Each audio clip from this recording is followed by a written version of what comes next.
गणपतये नमः। ओम गं गणपतये नमः। ओम गं गणपतये नमः। ओम गं गणपतये नमः।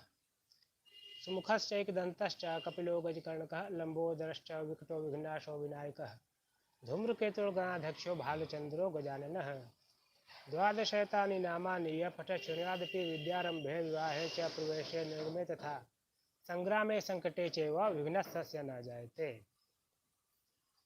ये जो अनंत चतुर्दशी व्रत है इसका वर्णन भविष्य पुराण में है और स्कंद पुराण में है। वहाँ ये लिखा मिलता है कि भाद्रपद मास के शुक्ल पक्ष की चतुर्दशी तिथि को ये व्रत करना चाहिए और मध्याह्न में अपनी पूजा होनी चाहिए। और चतुर्दशी जो पूर्णिमा से मिली हुई होती है इसका बहुत ज़्यादा महत्व होता है। यानी चतुर्दशी तो हो दोपहर में और पूर्णिमा से युक्त हो तो इसका बहुत ज़्यादा महत्व बताया गया है। और इसमें आज के दिन लोग नमक रहित भोजन करते हैं और स्त्री के लिए निर्देश है कि वो बाएं हाथ में अनंत सूत्र बांधती है और पुरुष दाहिने हाथ में बांधता है। और इसको पहले बांध लेते हैं फिर इस कथा का वाचन करते हैं और कथा सुनते हैं।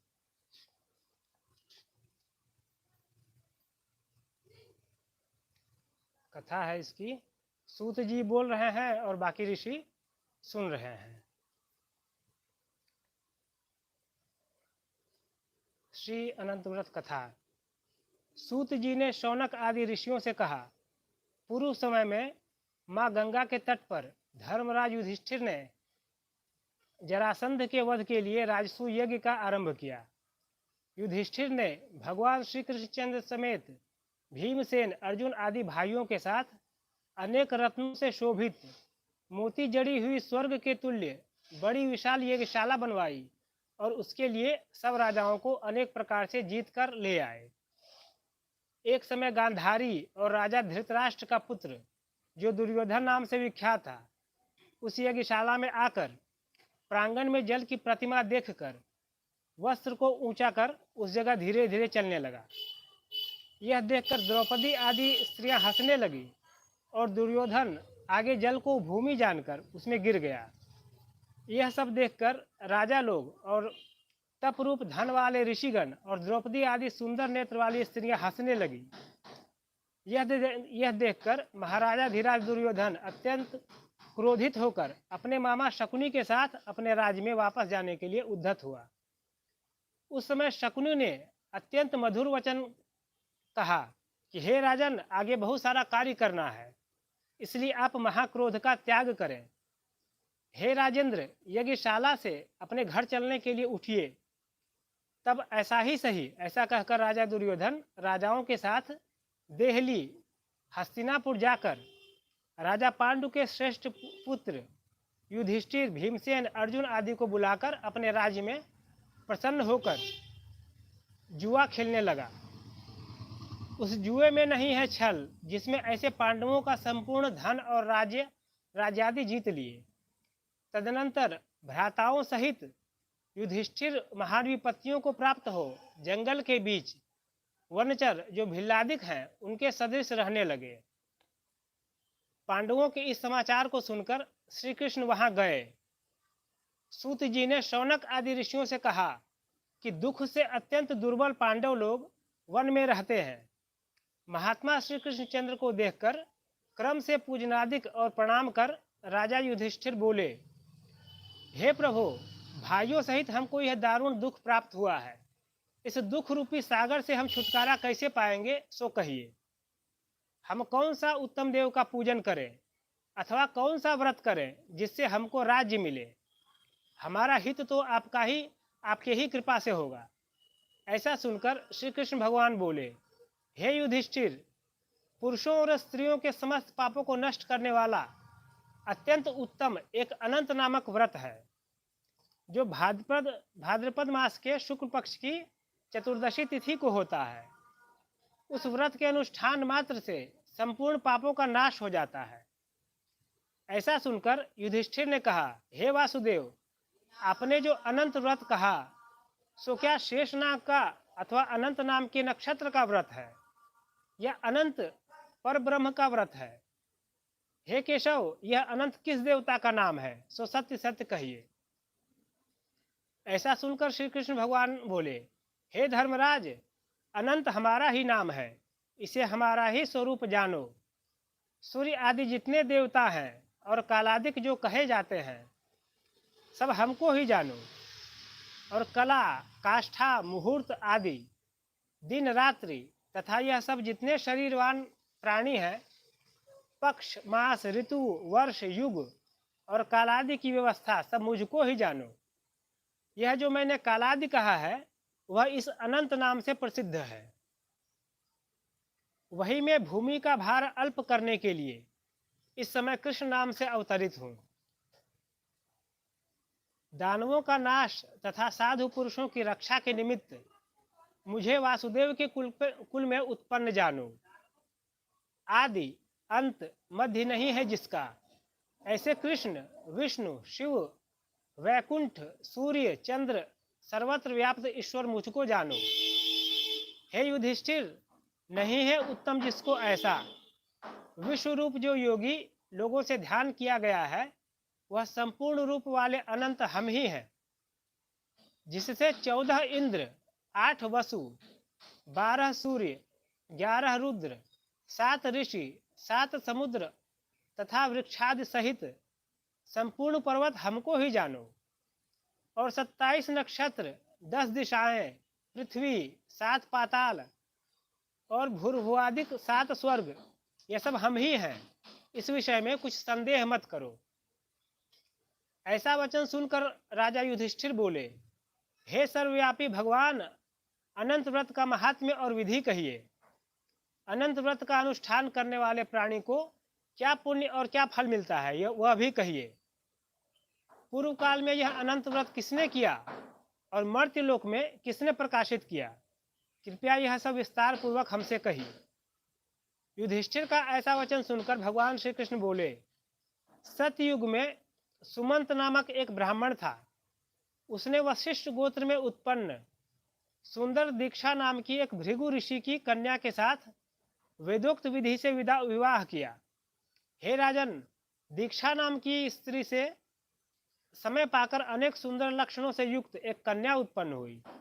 वह शीला नाम की अत्यंत सुशीला कन्या पिता के घर पलने बढ़ने लगी।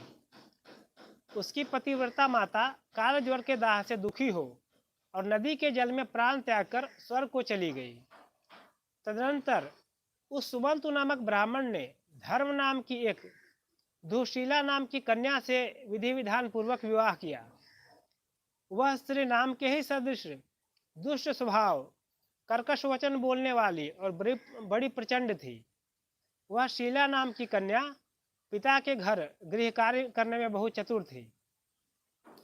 वह आंगन, बाहर दरवाजे के ऊपर और देहली के ऊपर स्वास्तिक, शंख, कमल के नीचे, कमल के नीले, सफेद और काले अनेक प्रकार के चिन्हों को लिखकर देखा करती थी।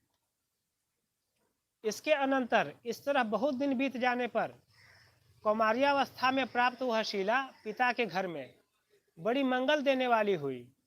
उसको देखकर पिता सोचने लगे कि हम यह कन्या पृथ्वी में किस गुणवान वर को दें। ऐसा विचार कर वे दुखी हुए। उसी समय उत्तम वेद वेदांग जानने वाले कौंडिन्य मुनि नाम के मुनि कन्या के लिए आए। कौंडिन्य नाम के मुनि कन्या के लिए आए। वे बोले कि तुम्हारी गुणयुक्त कन्या से मैं विवाह करना चाहता हूँ। ऐसा सुनकर पिता ने शुभ दिनों में ब्राह्मणों में इंद्रिय तुल्य कौंडिन्य मुनि को अपनी कन्या दे दी, यानी कि उससे विवाह कर दिया। श्री कृष्ण जी ने कहा कि हे धर्मराज, सुमंत ने वेद विधि से उसका विवाह कर दिया। उस समय वहाँ पर स्त्रियां गीत गाने लगी और ब्राह्मण लोग स्वस्ति वाचन करने लगे, बंदी जय घोष करने लगे। इस प्रकार विवाह कर सुमंतु ब्राह्मण अपनी कर्कशा स्त्री से बोला, दामाद के संतोष के लिए कुछ द्रव्याधिक दहेज में देना चाहिए। ऐसा सुनकर वह कर्कशा क्रोध से घर की शोभा बिगाड़कर संपूर्ण द्रव्याधिक पेटी में अच्छी तरह बंद कर दामाद से बोली कि आप अपने घर जाइए, हमारे घर में कुछ भी नहीं है। यदि ऐसा विश्वास न हो तो देख लीजिए। श्री कृष्ण जी ने कहा कि हे पार्थ, ऐसा सुनकर वे मुनि उदास हुए और वह कन्या भोज से बचे हुए अन्नादि को मार्ग में खर्च करती गई। कौंडिन्य मुनि भी उस सुमंत की कन्या शीला को बैलगाड़ी पर बैठाकर स्नेह स्नेह चलने लगे। जाते जाते पुण्यदायक यमुना नदी को देखकर उसके किनारे रथ खड़ा कर शिष्यों को नियुक्त कर वे स्नान ध्यान आदि करने लगे।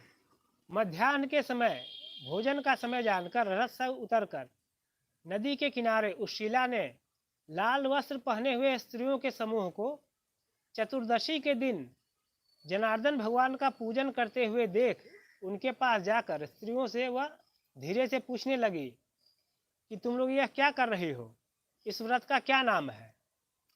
ऐसा सुनकर शील की श्रृंगार जिसका, ऐसी उस शीला से वे स्त्रियां बोली कि यह अनंत भगवान का व्रत है, हम अनंत भगवान को ही पूजते हैं। ऐसा सुनकर शीला बोली कि मैं भी यह उत्तम व्रत करूंगी। उस अनंत व्रत की क्या विधि है और वह विधि किस प्रकार का है, इसमें क्या दान होता है, कौन देवता पूजे जाते हैं, सो मुझसे कहो। ऐसा सुनकर वे स्त्रियां बोली कि हे शीले, उत्तम अन्न को प्रस्थ मात्र यानी कि एक सेर लेकर मालपुआ आदि पकवान बनवाकर आधा ब्राह्मण को देवे और आधा स्वयं भोजन करे।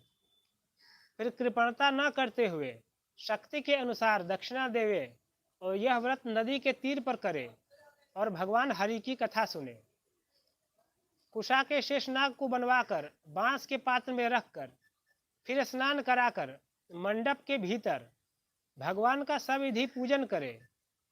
चंदन पुष्प धूप दीप और अनेक प्रकार के नैवेद्य आदि मिष्टान्न सहित रखे। उनके आगे मजबूत सूत का डोरा केसर रंग का 14 गांठ देकर बाएं हाथ में बांधे। यानी ये स्त्री के लिए कहा जा रहा है कि बाएं हाथ में बांधे। प्रथम यह स्मरण करे कि हे वासुदेव, नहीं है अंत जिसका, ऐसे संसार रूपी महासागर में डूबी हुई मुझका अच्छी तरह उद्धार करो और अपने अनंत रूप में लीन करो। हे सूत रूपी अनंत भगवान, आपको बारंबार नमस्कार है। ऐसा स्मरण कर सूत रूपी अनंत भगवान को बाएं हाथ में बांधकर स्वस्थ चित्त हो भोजन करे। संसार रूपी अनंत नारायण भगवान का ध्यान और भोजन कर अपने घर जाए। हे भद्रे, यह व्रत तुमसे कहा। भगवान श्री कृष्ण युधिष्ठिर से बोले कि हे राजेंद्र, प्रसन्न चित्त से ऐसा व्रत विधान सुनकर वह शीला भी सुंदर डोरे को हाथ में बांधकर व्रत करने लगी।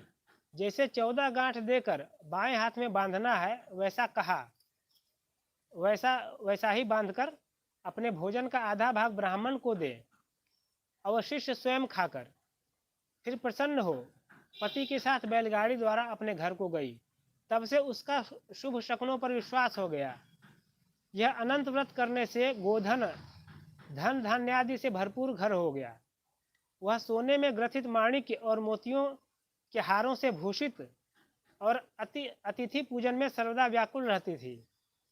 सुख से रहकर वह मणियुक्त करधनी और मोतियों की मालाओं से अलंकृत घर में पति के साथ उत्तम वस्त्र पहन सावित्री के समान शोभित होने लगी। किसी समय पति ने बैठी हुई शीला के हाथ में सुंदर डोरा देखा और शीला से बोला कि हे शीले, डोरा क्या तुमने मुझे वश में करने के लिए बांधा है? इसका कारण कहो। ऐसा सुनकर वह शीला बोली, जिसके प्रसाद से संपूर्ण धन धान्य संपदा मनुष्य को मिलती है, वही यह अनंत हमने धारण किया है। भगवान श्री कृष्ण ने कहा कि लक्ष्मी के मद में अंधा होकर शीला के ब्राह्मण पति ने शीला के वचन को सुनकर उसकी बाह के डोरे को जल्दी से तोड़ दिया और अनंत कौन है ऐसा कहते हुए पाप कर्म करते हुए मूर्ख ने डोरा अग्नि की ज्वाला में डाल दिया। उधर शीला व्याकुल होकर हाहाकार करती दौड़ी। उसने डोरे को लेकर दूध में डाल दिया। इस पाप कर्म से उसकी लक्ष्मी नष्ट होने लगी। गौ आदि चोर ले गए, घर में आग लग गई और सब धन नष्ट हो गया। जो जिस तरह से धन आया था उसी तरह फिर चला गया। इसी तरह कुटुंब में भी कलह रहने लगा, भाइयों में लड़ाई होने लगी। अनंत को फेंकने के पाप से घर में दरिद्रता घुस गई भगवान श्री कृष्ण ने कहा कि हे युधिष्ठिर, उसके साथ संसार में कोई बातचीत नहीं करता था। वह शरीर से अति संतप्त हो गया और मन में भी दुखी रहता था। बड़े भारी दुख को पाकर कौंडिन्य मुनि ने अपनी पत्नी शीला से कहा कि हे शीले, एकाएक उत्पन्न इस शोक के कारण मैं दुखी हो गया हूँ और मेरा संपूर्ण धन नष्ट हो गया है।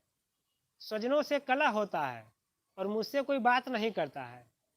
शरीर में नित्य ज्वर आदि पाप रहते हैं। चित्त में बड़ा ही खेद होता है।